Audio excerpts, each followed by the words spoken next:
Welcome back. You're watching Road to Success, the key to your next level in business. Our expert is Chris Odonga of Wild International. Karibu sana, it's nice to see you again. It's very good to see you, Catherine.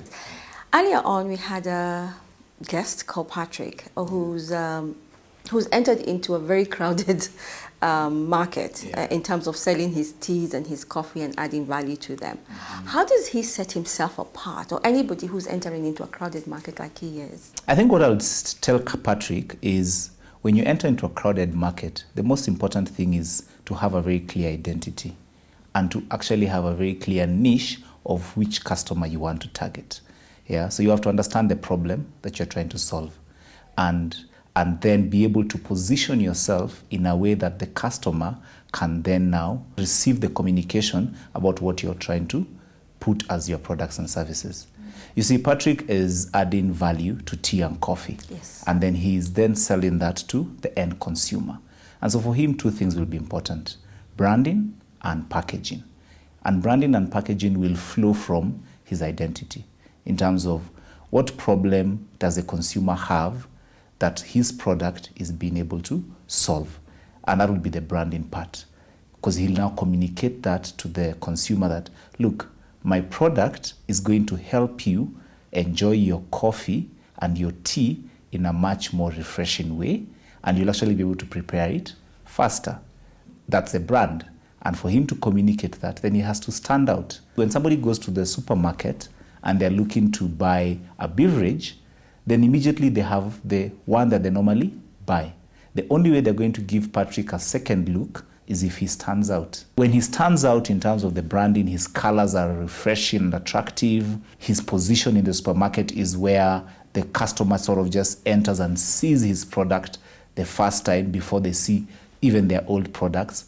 Then now Patrick stands a chance. Now, if he has also packaged it in a way that assures the consumer that, look, this is a quality product, it has been handled very well from the factory until here, then he now stands a chance. And that can only be seen on the image because we don't know the process. The consumer does not know the process that has gone through the product coming to the shelf.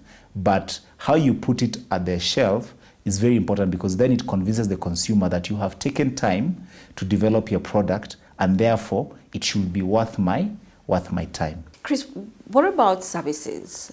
Products, at least we see. Yeah, that's totally different. We can see them in the supermarket, we can see them displayed somewhere. What advice would you give anybody entering into an industry or a market that is saturated with particular services? Yeah, particular services, yeah. Products and services are not so different in the consumer's mind. Yeah, anyone who wants to consume your service at the end of the day is looking at how does your service solve my problem. Yes. You know, and so I'll just take you back to what I'd shared earlier. You start with your identity, and your identity involves why you exist and what you stand for, and more importantly, what are the products you're offering, or what are the services you're offering, and how do those services solve the client's problems, you know? Yes. And so when it comes to branding is all about communicating that our products and services solve your problems and they solve it in this way. And at the end of it, these are the benefits you will get. And so a lot of times when you want to do services, then you want to focus on the benefits that somebody will derive from interacting with you and from buying that service for you. What about packaging a service? How does one go about that? The mind is a very interesting thing. It likes to wrap itself around tangible things. So even if you're offering a service, and you have branded it well, you still need to be able to package it so that the consumer can have a tangible exchange with your service. And so, for example, when you go into a service-oriented business, they normally have brochures, they normally have catalogs. They will have been easily presented to you that same information by just giving it to you verbally. But they normally tell you, here's our brochure, kindly carry it with you. Why? So that you have a tangible representation of what their service is. And this brochure normally needs to be designed in a way that is appealing, and it is now what carries the brand of the service. Why, in your opinion, do you think that SMEs or startups are so afraid to get into branding?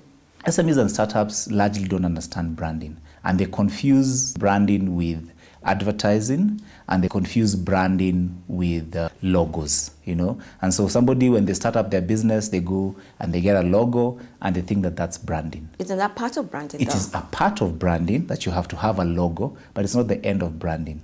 Branding is all about making sure that the customer gets the experience of the promise that your brand made to them, so that every single time I buy that service from you or that product from you, I get the same experience and I get the same benefit. And over time, that now becomes a brand. And if you notice, when we talk about things like detergents, talk about things like banking, talk about things like margarine or food products, there are certain brands that are attached to them. They've achieved this why? Consistently delivering the same quality of service and product over time. Until now, people know them for those particular things. Because they're talking a lot about their brands, most of these major brands, isn't it? And they're using all means to communicate this message. True. What advice then would you give an SME who doesn't have that kind of money, or a startup? How would they start shouting about themselves? You don't have to use money to shout about yourself. You just have to deliver your products the best you can. Then you will have what you call adorers and brand ambassadors. People who, because of the experience they've had with you, they'll just go out there and talk about you. And so I'll tell an entrepreneur, if you don't have money, focus on your product delivery, focus on your service delivery, ensure that anytime you interact with a client, they get what you promised. And that client then becomes your brand ambassador. And more importantly, Catherine, make sure that the promise you give your customer, you always deliver on it. And if possible, exceed that promise. Exceed and keep your promises. Yes. Thank you so much. You're most welcome. Thank you for watching Road to Success, the key to your next level in business. Your feedback is important to us. Please SMS them to 20511, starting with the word think. Have a blessed week.